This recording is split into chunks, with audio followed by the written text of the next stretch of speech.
com o namorado dela, que dali é mais rodado que o pneu de caminhão.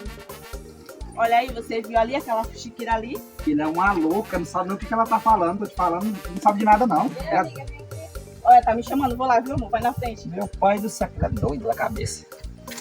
É amigo que fez comigo. Meu amigo tá com aquele homem de novo, que ele dali é rodado mais do que sei o que, pegou a menina daqui do bairro todo e ainda Mulher, vai não botar tem história, chifre porque tô aqui a mais chiqueira do bairro é tu, tá até inventando.